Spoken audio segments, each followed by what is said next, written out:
आज हम लोग केमिकल बॉन्डिंग का जो हमारा चैप्टर है उसमें हम सबसे लास्ट टॉपिक है hydrogen bonding.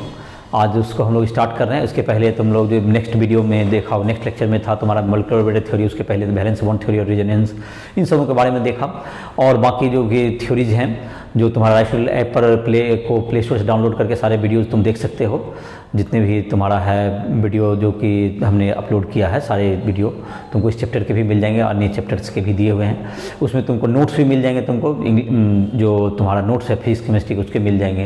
Physics chemistry math के लिए जेई मेंस एडवांस, इन सबों के लिए जो क्वेश्चंस हैं वो तुमको फिर सब्जेक्टिव ऑब्जेक्टिव सारे उस पर अपलोड हैं। और उसमें जो है तुमको ऑब्जेक्टिव क्वेश्चंस भी हैं जो कि तुमको जेई मेंस, नीट, एडवांस, इन सबों के लिए भी उपयोगी हैं। तो उस ऐप पर तुम हमसे जो किसी भी क्वेश्चन में फंसते हो या किसी कंसेप्ट को समझने में दिक्कत हो रही है तो उसके आधार पर हमसे संपर्क भी कर सकते हो। और तुमको जहाँ भी दिक्कत है उसमें पर्सनल हेल्प के लिए भी तुम हमसे कांटेक्ट कर सकते हो, जो उसमें हमारा फ़ोन नंबर या तुमको व्हाट्सएप नंबर, मोबाइल नंबर या तुमको ईमेल, ये सब दिया हुआ है। तो आज का हम लोग जो कि इस चैप्टर का जो लास्ट टॉपिक है केमिकल बॉन्डिंग का, जो कि हाइड्रोजन बॉन्डिंग है, उसको स्टार्ट कर रहे हैं। उसके बाद तुम लोग जो क्वेश्चंस वगैरह हैं जो एनसीईआरटी बुक से भी बना लोगे, एनसीईआरटी बुक से क्वेश्चन सॉल्व कर लो। एनसीईआरटी एग्जाम्पलर आता है, उसमें भी क्वेश्चन देख लो। एनसीईआरटी से काफ़ी सॉल्व हो जाएंगे, उसका एनसीईआरटी के सारे कंसेप्ट पर ही वो सॉल्व हो जाते हैं। और तुमको जो कि इसके अलावा जो कि डिफ़िकल्टी लेवल के क्वेश्चंस हैं, तुमको जो कि पिछले साल से पूछे हुए क्वेश्चंस जो राइफल ऐप को प्ले स्टोर से डाउनलोड करके पूछ सकते हो। जिस क्वेश्चन में फंसते हो तो हमसे पर्सनली कांटेक्ट कर सकते हो। तो आज हम लोग का जो टॉपिक है हाइड्रोजन बॉन्डिंग, उसको पहले डील कर लेते हैं। एक टॉपिक बचा हुआ है तुम्हारा इस चैप्टर में जो दिया हुआ है तुम्हारा हाइड्रोजन बॉन्डिंग। तो हाइड्रोजन बॉन्डिंग जो तुम्हारा है, जब व्हेन मतलब क्या कहते हैं, fluorine, oxygen and nitrogen combines with hydrogen atom, with H atom, hydrogen bonding is formed। तो ये जो तुम्हारा है बॉन्डिंग, इसको हम दिखाते हैं। तो जब नाइट्रोजन ऑक्सीजन और फ्लोरीन, ये तीनों है स्मॉल एंड इलेक्ट्रोनिगेटिव एलिमेंट, इसकी विशेषता है इलेक्ट्रोनिगेटिव एलिमेंट, इलेक्ट्रोनिगेटिविटी ज़्यादा है, इलेक्ट्रोनिगेटिव एलिमेंट है ये तीन एलिमेंट ही जब हाइड्रोजन से जुड़ेंगे तो ये क्या बनाएंगे, जब हाइड्रोजन से जुड़ते हैं तो हाइड्रोजन बॉन्डिंग को क्रिएट करते हैं। जैसे कैसे, इसको जैसे एक एग्जांपल से हम लोग देखते हैं। जैसे हाइड्रोजन जब जुटा फ्लोरीन से, जैसे HF बनाया, तो HF में ये तो सिंगल बॉन्ड बना, ये तो कोवेलेंट बॉन्ड बन गया तुम्हारा। It is not hydrogen bonding. ये जो बना ये तुम्हारा क्या है, कोवेलेंट बॉन्ड है, ये हाइड्रोजन बॉन्डिंग नहीं है, ये कोवेलेंट बॉन्ड बना, जो किसी एक इलेक्ट्रॉन दोनों शेयरिंग किया और इसका ऑक्टेट पूरा हो गया, तो ये हाइड्रोजन बॉन्डिंग बना। दूसरे जो मॉलिक्यूल होंगे HF के, उसमें भी इस टाइप का ये जो कोवेलेंट बॉन्ड बनेगा। लेकिन ये जो कोवेलेंट बॉन्ड में ये जो कि बॉन्डेड एटम है, ये जो बॉन्डेड इलेक्ट्रॉन है, ये तुमको हाइड्रोजन जो है कम इलेक्ट्रोनिगेटिव है फ्लोरीन के कंपैरिजन में। तो इलेक्ट्रोनिगेटिविटी में जैसा कि पढ़ा होगा कि ये बॉन्डेड इलेक्ट्रॉन को अपनी ओर ज़्यादा अट्रैक्ट करेंगे। इसको जब अपनी ओर ज़्यादा अट्रैक्ट करेंगे तो इसमें क्या आ जाता है, कुछ निगेटिव चार्ज आ जाता है, ये पोलर बॉन्ड हो जाएगा। और इसमें कुछ क्या आ जाएगा, ये कुछ पॉजिटिव चार्ज आ जाएगा। और इस पर यही बात यहाँ भी लागू होगा, ये फ्लोरीन पे निगेटिव, यहाँ पर कुछ पॉजिटिव चार्ज आ जाएगा। और इस तरह से यही बात हर जगह लागू होगा, यहाँ पर भी दूसरे जो मॉलिक्यूल होंगे फ्लोरीन के, यहाँ पर ये भी लागू होगा। तो ये जो तुम्हारे हैं, ये जो माइनस जो फ्लोरीन पर जो कुछ निगेटिव चार्ज आ गया और हाइड्रोजन पे क्या है, कुछ पॉजिटिव चार्ज है, तो ये दोनों आपस में क्या करेंगे, ये फ्लोरीन के जो एटम, ये निगेटिव और ये पॉजिटिव, ये आपस में एक दूसरे को जोड़ेंगे। तो ये तुमको क्या बनाते हैं, ये H बॉन्डिंग करता है। यही है हाइड्रोजन बॉन्डिंग। ये हाइड्रोजन बॉन्डिंग का सिंबल है जो डॉटेड लाइन के द्वारा दिखाया गया है, ये हाइड्रोजन बॉन्डिंग है। और यहाँ भी यही तुमको दोनों को एक दूसरे से अट्रैक्ट किए हुए रहता है। इसको हम लोग एक बड़ा लाइन एक छोटा लाइन के हेल्प से हम लोग दिखाते हैं। तो ये तुम्हारा हाइड्रोजन बॉन्डिंग है, ये H बॉन्डिंग। तो ये H बॉन्डिंग हुआ, और जो सिंगल बॉन्ड जो बना हुआ है वो H बॉन्डिंग नहीं है। हाइड्रोजन बॉन्डिंग समझ में आ गया होगा। तो इसी तरह का हाइड्रोजन बॉन्डिंग जैसे वाटर में है, 4 हाइड्रोजन, एक वाटर के एक मॉलिक्यूल 4 हाइड्रोजन बॉन्डिंग बनाते हैं। जैसे कि देखो ये H है, ये H है, तो ये वाटर के जो है तुमको दो यहाँ पर जो होंगे, इसमें निगेटिव चार्ज आ गया, ये इलेक्ट्रोनेगेटिव ज़्यादा है, ये पॉजिटिव है और ये पॉजिटिव हुआ। तो देखो यहाँ पर जो है, यहाँ जो है ये तुमको H जो कि है तुम्हारा OH ऐसा होता है दूसरा मॉलिक्यूल, तो इसमें प्लस आ जाएगा, तो ये इससे जुड़ जाएगा, तो फिर ये तुम्हारा एक दूसरा और H से इधर से जुड़ जाएगा, HOH, इसमें डेल्टा प्लस, यहाँ से हाइड्रोजन बॉन्डिंग बना सकता है। और ये तुमको जो है तुमको O से जुड़ जाता है, दो दूसरे मॉलिक्यूल के O से, दूसरा मॉलिक्यूल का जो O होगा उससे जुड़ता है, O नेगेटिव और H2O पे कुछ प्लस, तो ये तुम्हारा हो गया। फिर ये जो हाइड्रोजन एटम है ये भी तुमको क्या होगा, हाइड्रोजन बॉन्डिंग की मदद से O पे निगेटिव है और H2 पे कुछ पॉजिटिव आएगा। तो इस प्रकार से एक जो वाटर मॉलिक्यूल है 4 वाटर मॉलिक्यूल से हाइड्रोजन बॉन्डिंग बनाते हैं।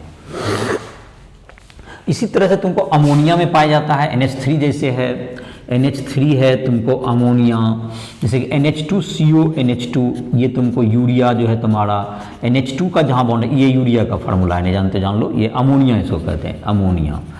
तो ये तुमको इस समय भी हाइड्रोजन बॉन्डिंग बनता है, जहाँ भी NH का बॉन्ड हो, HF का बॉन्ड हो या OH का बॉन्ड, जैसे अल्कोहल हम लोग कहते हैं, जैसे अल्कोहल तुमने देखा होगा, इथाइल अल्कोहल, इथेनॉल C2H5, तो इसमें OH बॉन्ड बनाती है, यहाँ भी हाइड्रोजन बॉन्डिंग जो दूसरे मॉलिक्यूल से हाइड्रोजन बॉन्डिंग बनेंगे, तो इसमें भी अल्कोहल में भी हाइड्रोजन बॉन्डिंग बन सकता है।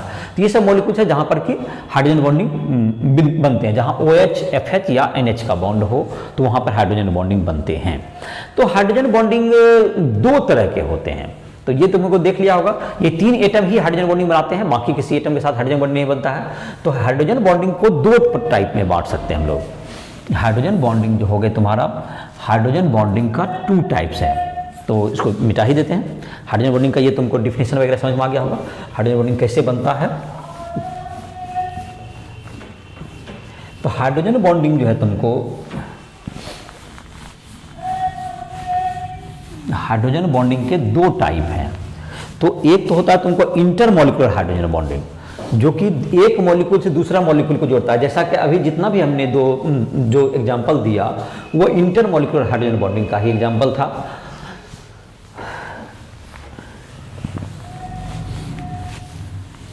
हाइड्रोजन बॉन्डिंग 2 टाइप के हैं, types of hydrogen bonding.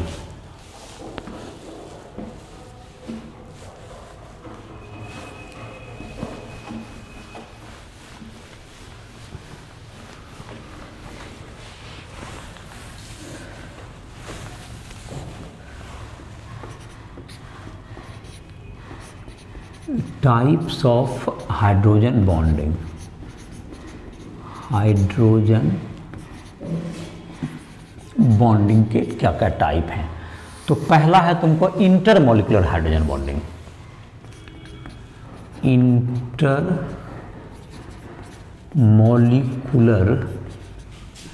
H bonding, hydrogen bonding.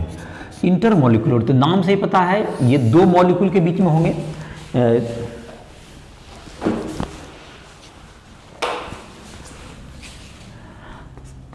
This hydrogen bonding, this type of hydrogen bonding, this type of hydrogen bonding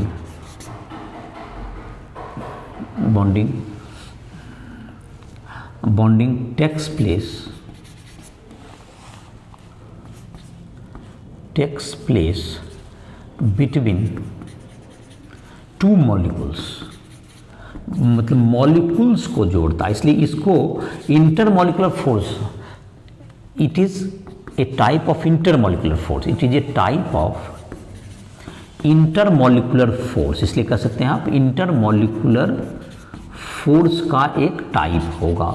intermolecular एक मॉलिक्यूल से दूसरे मॉलिक्यूल को जोड़ता है, इसलिए इसको हम लोग इंटरमॉलिक्यूलर फोर्स कहते हैं। तो जिसमें कि जिस मॉलिक्यूल में, जैसे अभी हम लोग देख रहे थे, जैसे कि NH3 है, तो एक NH3 में जैसे N है, यहाँ पर माइनस हो गया, H यहाँ पर है, इस पे प्लस हो गया, तो H पे यहाँ पर प्लस है कुछ, यहाँ पर भी प्लस हो गया, एक मान लेते हैं इधर की ओर भी, तो सब में प्लस हो गया, तुमको डेल्टा प्लस हो गया। तो दूसरे जो मॉलिक्यूल होंगे, दूसरे जो इसके हैं, तो H के साथ NH3 का जो कि H होगा, इसके साथ ये क्या बना लेंगे तुमको, ये हाइड्रोजन बॉन्डिंग बनाएंगे। तो ये जो तुम्हारा हो गया H बॉन्डिंग, ये intermolecular H bonding, intermolecular H bonding, जैसा कि अभी तुमको HF H2O में भी दिखाए थे, या अल्कोहल भी है, अल्कोहल में भी एक मॉलिक्यूल दूसरे मॉलिक्यूल से जुटेगा, तो ये सब इंटरमॉलिक्यूलर हाइड्रोजन बॉन्डिंग है। तो इंटरमॉलिक्यूलर हाइड्रोजन बॉन्डिंग का इफेक्ट क्या पड़ता है? वाटर में भी H हाइड्रोजन बॉन्डिंग होता है, तो जो मॉलिक्यूल में हाइड्रोजन बॉन्डिंग पाया जाता है, इंटरमॉलिक्यूलर हाइड्रोजन बॉन्डिंग जो बना सकते हैं, वो वाटर में सॉल्युबल होते हैं। वाटर में ये क्या होंगे, the compounds, the molecules which can form H bonding is soluble in water,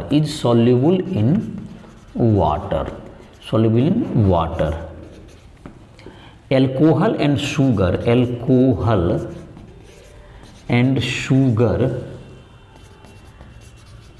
is soluble in water due to H bonding, due to intermolecular hydrogen bonding. Hydrogen bonding के कारण ये इसके ज़्यादा होते हैं, तुमको ये सॉल्युबल होता है। दूसरा इसका इफेक्ट पड़ता है, एक तो सॉल्युबिलिटी हो गया, वाटर सॉल्युबिलिटी बढ़ जाता है इसका। दूसरा ये H bonding, intermolecular H bonding, I mean intermolecular hydrogen bonding, intermolecular H bonding increases melting and boiling point, जैसे ये मेल्टिंग और बॉइलिंग पॉइंट को ये इंक्रीज करता है। ये दूसरा पॉइंट है तुम्हारा, ये वाटर सॉल्युबिलिटी को भी बढ़ाता है और मेल्टिंग बॉइलिंग पॉइंट को बढ़ाता है। जैसे इसको एक एग्जांपल के द्वारा बता सकते हैं जैसे कि तुमको यहाँ पर है वाटर में, ये जैसे कि तुमको है H2O, एक है H2O में हाइड्रोजन बॉन्डिंग H2S है। H2O लिक्विड में है, तुमको नॉर्मल टेम्परेचर पर ये लिक्विड में पाया जाता है और ये गैस है। तो ऐसा क्यों है? तो इसका कारण अगर पूछा जाए तो यहाँ पर जैसे एक रूल तो सिंपल होता है कि मॉलिक्यूलर वेट बढ़ने से मेल्टिंग बॉइलिंग पॉइंट बढ़ता है। तो मॉलिक्यूलर वेट इसका तो 18 ही है, इसका 34 है, तो इसका molecular weight increase, high molecular weight होते हुए भी इसका मॉलिक्यूलर वेट हाई है, हाई मॉलिक्यूलर वेट, तो इसकी मेल्टिंग बॉइलिंग पॉइंट और ज़्यादा होनी चाहिए। तो मेल्टिंग बॉइलिंग पॉइंट इसकी ज़्यादा होनी चाहिए, लेकिन यहाँ पर हम देख रहे हैं कि मेल्टिंग पॉइंट किसका है, तो वाटर अभी लिक्विड में है और ये मतलब क्या होगा, बॉइल कर चुका है जो गैस में है। तो इसकी बॉइलिंग पॉइंट इतनी क्यों कम है? बिकॉज कि ये तुमको जाहिर H2O की ज़्यादा इसलिए है क्योंकि H2O में हाइड्रोजन बॉन्डिंग पाया जाता है, इसमें हाइड्रोजन बॉन्डिंग नहीं है, और इसलिए क्या है, इसकी जो है H2O का मेल्टिंग बॉइलिंग पॉइंट बढ़ गया है, बिकॉज कि इसमें हाइड्रोजन बॉन्डिंग पाया जाता है। इसमें H बॉन्डिंग है, H बॉन्डिंग, और इसमें it can't form H bonding, इसलिए ये तुमको इसका बॉइलिंग पॉइंट क्या है, बॉइलिंग पॉइंट इसका लो है, इसका BP MP and BP is low, MP and BP is low, और इसमें H बॉन्डिंग है इसलिए MP-BP हाई है, MP-BP high compare to this, जबकि मॉलिक्यूलर वेट के आधार पर किसका ज़्यादा होना चाहिए, H2S का ज़्यादा होना चाहिए था। अब जैसे दूसरा क्वेश्चन पूछता है अमोनिया वाटर में सॉल्युबल है, व्हाई? तो ammonia can form hydrogen bonding with water, ammonia can form hydrogen bonding with water, so ammonia is soluble in water. और इस तरह के जो क्वेश्चंस, रीजनिंग के क्वेश्चंस होते हैं, वो हाइड्रोजन बॉन्डिंग के आधार पर डील हो सकते हैं। जहां हाइड्रोजन बॉन्डिंग बनेगा तो उसके मेल्टिंग बॉइलिंग पॉइंट कंपेरेटिवली क्या हो जाएंगे, वो अपने अगल बगल के जो भी मॉलिक्यूलर वेट वाले होंगे जो चीज़, उनसे बढ़ जाता है, और वाटर में उसकी सॉल्युबिलिटी भी बढ़ जाती है। तो इसका जो है अल्कोहल है, या तुमको शुगर है, या तुमको अमोनिया है, ये सब सॉल्युबल होते हैं ड्यू टू हाइड्रोजन बॉन्डिंग कारण। कुछ आयनिक कंपाउंड जो कि पोलरिटी, वाटर के एक पोलर सॉल्वेंट है, तो आयनिक कंपाउंड अपने पोलरिटी के कारण उसमें घुलते हैं, लेकिन जो कोवेलेंट मॉलिक्यूल्स हैं वो hydrogen bonding, intermolecular hydrogen bonding बनाने के कारण ही वाटर में सॉल्युबल हो पाते हैं, जो सॉल्युबल हैं। और ऐसे जनरली जो कोवेलेंट मॉलिक्यूल जो हाइड्रोजन बॉन्डिंग नहीं बना पाते हैं वो वाटर में इनसॉल्युबल होते हैं। और जाहिर है कि जो पोलर भी नहीं हो, जिसमें पोलरिटी नहीं हो, खास करके नॉन पोलर कोवेलेंट बॉन्ड जितने भी बनाते हैं वो इनसॉल्युबल होते हैं वाटर में।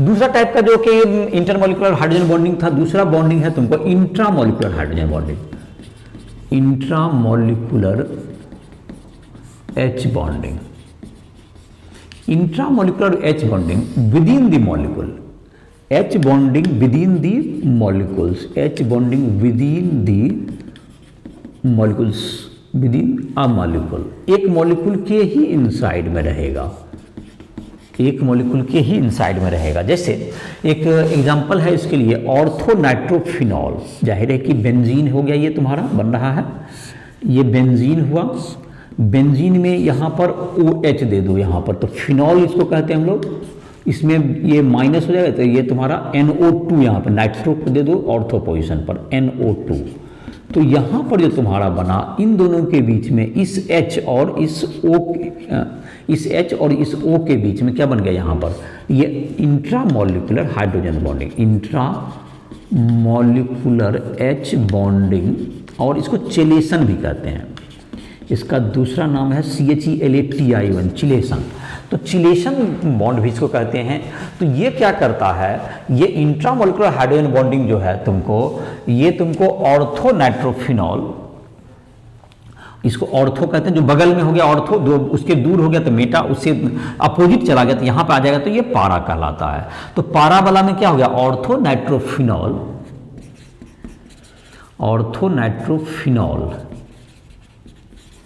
Has low boiling point then paranitrophenol, paranitrophenol due to formation of chelation और intramolecular hydrogen bonding, intramolecular H bonding. देखो इसमें यह बात कह रहे हैं कि ऑर्थो जिसमें बन रहा है इंट्रामोलिकुलर उसी की बॉइलिंग पॉइंट कम है। ऐसा इसलिए होता है कि जो से पारा पोजीशन पर रहेगा, ये तुमको पारा नाइट्रोफिनॉल का भी पिक्चर बना दें तुम्हें, इसका भी देखें, ये तुम्हारा OH यहाँ है, NO2 यहाँ रहेगा, तो ये जाहिर है कि ये हाइड्रोजन बॉन्डिंग नहीं बना सकता है। तो ये दूसरे मॉलिक्यूल से ये it can form H bonding with other molecule that is intramolecular other molecule, तो इसका BP बढ़ जाएगा। ये दूसरे से बना सकता है, क्योंकि अभी इंट्रामोलिकुलर नहीं बना इसलिए ये इंटरमोलिकुलर बना सकता है। Capability of intermolecular, capable of forming intermolecular H bonding. तो इंटरमोलिकुलर H बॉन्डिंग अगर ये बना सकता है तो इसका मतलब है कि इसकी मेल्टिंग पॉइंट पर बढ़ जाएगी, जैसा कि यहाँ पर है।